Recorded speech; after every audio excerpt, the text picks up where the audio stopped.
Aaron Freeman of Locked On Falcons here, joined by Chris Clark of Locked On Chiefs, and it is Crossover Thursday presented by PrizePicks. Go to prizepicks.com/LockedOnNFL and use code in all lowercase LockedOnNFL to win $50 instantly when you play $5. So, Chris, let's talk about these keys to victory for each one of these teams. What are sort of the three things that you need to see from the Kansas City Chiefs in order for them to walk away with a victory? So the big thing for me, and I will say I'm probably going to continue to have this until the Chiefs actually do something about it and end up on the right side of it, but it's win the turnover battle. Go watch the game against the Bengals. They had 3 turnovers versus the Bengals 1 turnover. They could have had 4 if you look at the penalty they got, or the one they got called back on penalty. You have to take care of the ball better, and the only way to beat teams, regardless of how good they are, and there's questions whether or not Cincinnati was a good team going into that game last week. But the big thing is if you give up the ball 3 times and you give up your possessions, you're not going to generally win games. You cannot continually do that and beat the good teams or even mediocre teams, I don't think, on a regular basis. So to me, the first one is win the turnover battle, keep control of the ball, and I think you'll be in good shape. Okay. For me, as I mentioned earlier, I think it's pressuring Patrick Mahomes is one big key. As I mentioned with the stats, that the Chiefs and Patrick Mahomes become a little bit more human when you can get him on the ground. And again, I think you got to take advantage of that one weakness at the left tackle position that several teams so far have been able to exploit, and the Falcons have to find a way to exploit it even further. And that's going to lead to, potentially a big day for Matthew Dijon. And this is potentially the game that they're going to need him to show why they traded for him. Yeah, that makes a lot of sense. When I look at, my second key to victory for Kansas City, it's, just do your job. And that goes back to what you were just talking about, the left tackle doing his job, keeping Judon at bay. But it also comes down to catching the ball when the ball is thrown to you, and Mahomes making good decisions. And it also goes back to not making penalties. If you can do those things, just doing your job, I think you have a great chance of walking out of this game with a victory because, if they play basic fundamental football and are successful on a regular basis, then I think that they're going to score points, and it should be a game that they should be able to win. Well, when you're talking about doing your job, my second key is someone do the job of blocking Chris Jones. If you can do that, good luck. I'm glad I don't have to worry about that being my job. I just get to talk about it on the podcast. But, good luck to whoever is tasked with that. As you mentioned earlier in today's episode, Chris Jones lines up in a number of places. We'll probably see him going up against Falcons right tackle Caleb McGarry. We'll probably see him going up against both guards, Chris Lindstrom and Matthew Bergeron. And maybe they'll even have him go up against Jake Matthews, as you mentioned. Several of those guys tend to be a little bit more vulnerable to power than other guys. And so that's really where Chris Jones makes his hay as a pass rusher, where he can just use that length and that size and that physicality and just, walk you back into the quarterback. And that could be really problematic with a quarterback like Kirk Cousins, who isn't necessarily the most mobile quarterback at this stage, will not be doing all the Patrick Mahomes magic outside the pocket that we've seen on a regular basis there. So it's going to be really important to keep Chris Jones at bay however you can, whether that's chips, whether that's doubles, whether that's keeping, 2 running backs in the backfield, Tyler Algier and Bijan Robinson, to kind of help out there. So the Falcons have to figure out some way to keep that top pass rusher at bay, something that they did not do in week 1 against the Pittsburgh Steelers and TJ Watt.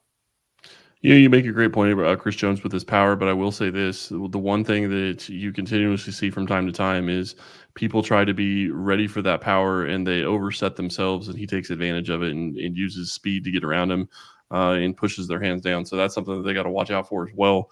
The other big key to victory for me, if you're Kansas City, is you have to make it a one-dimensional game on the Atlanta side. Take away the run. Bring up a safety into the box, slow down the Atlanta running game. And one of the biggest reasons why that is such a big key in this game is because you're in a situation where the Chiefs have consistently had struggles late in the game with, especially against the Baltimore Ravens, where conditioning looked like it was a little bit of an issue, and you're not going to have a ton of guys that are going to be up and able to help you on a regular basis. So to me, it's make this a one-dimensional offense, stop the running game, and then make Kirk beat you with his decision-making and his throws. If you can do that, I think you have to feel pretty good because I think the Chiefs secondary can be ready for it. Absolutely. And, when it comes to not only that first dimension for the Falcons offense, running the football. I think the last key for me is that second dimension, which is get Kyle Pitts going. It would be nice to see Kyle Pitts having a big game on a national spotlight so that the narrative about, him being overrated or him being a bust and all these various things that seem to surround Kyle Pitts, who is a heck of a football player, but just hasn't necessarily put out the production. And as we've mentioned already on today's episode, the Kansas City Chiefs have struggled in the first two games covering tight ends. As Chris mentioned, Isaiah Likely and Mike Gesicki are good tight ends.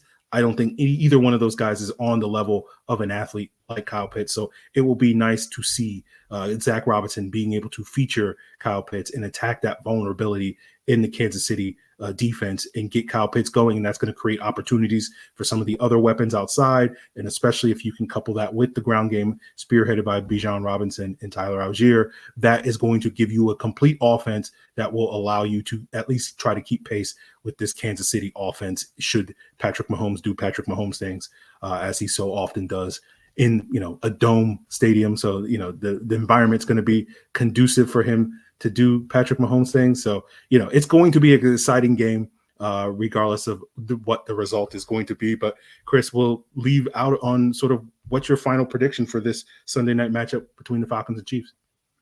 I think the last time I can remember them playing in Atlanta, Mahomes had a 75-yard pass to Tyreek Hill. I'd like to see something like that again to Xavier Worthy.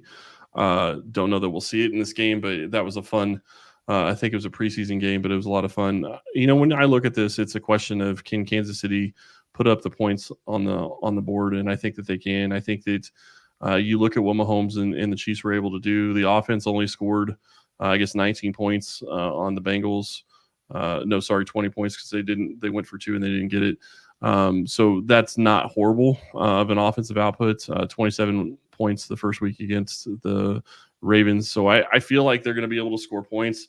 The question is, are the Falcons going to be able to keep up? I think Kansas City's defense is playing not necessarily where they were last year, but I think they're playing well enough to slow the Falcons offense down. I'm going to go, 27-20 Kansas City. Yeah, I think that's about where I'm at. As I mentioned earlier, I think Steve Spagnuolo has a history of keeping the lids on, whether it's Kyle Shanahan, whether it's Sean McVay, whether it's Zach Taylor, Kevin O'Connell, et cetera.